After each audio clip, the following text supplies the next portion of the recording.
เรียกงานสร้างคือเส้นทางความศรีวิไลเป็นเส้นทางสว่างสวัยในบ้านเดียวใหม่สู่พวงเจริญนับวันใสสร้างก้าวไปสู่เส้นทางเดินพร้อมเพียงใจทุกเผ่าก้าวเดินภาษาเจริญหุ่งเฮืองวิไลเรียกงานสร้างคือเส้นทางเล่าเมืองศรีทุกเผ่าชนร่วมสามัคคีมีคนกำลังภาษาก้าวไปที่มุ่งมนแห่งภาษาเข้มแข็งก้าวหลักใสพานำพาส่งยังทางให้สร้างก้าวไปบ่ได้รอท่าที่มาสร้างแขวงเป็นหัวหน่วยยุทธศาสตร์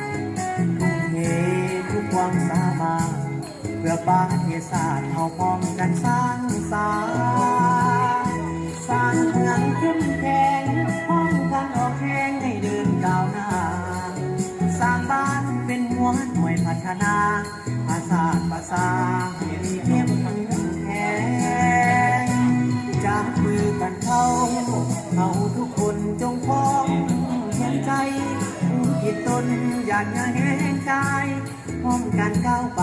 สร้างสาบัวแปลงวิถีกิจยาพ้นความลำบากเราต้องออกแห่ง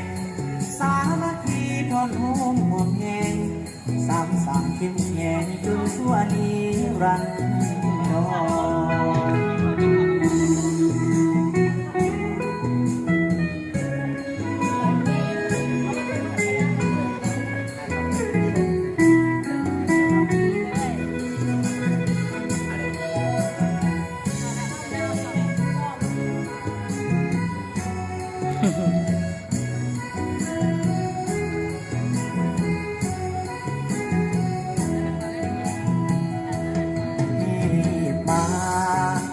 แขวงเป็นหัวหน่วยยุทธศาสตร์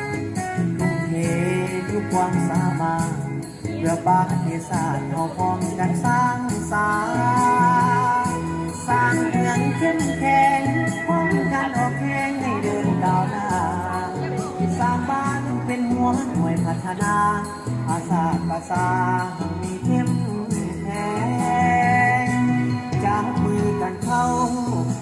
ทุกคนจงพร้อมเพียงใจจิตตนอย่าแห้งกายพร้อมกันก้าวไปสร้างสาบัวแปลงวิถีกิจยาพ้นความลำบากเราต้องออกแห่ง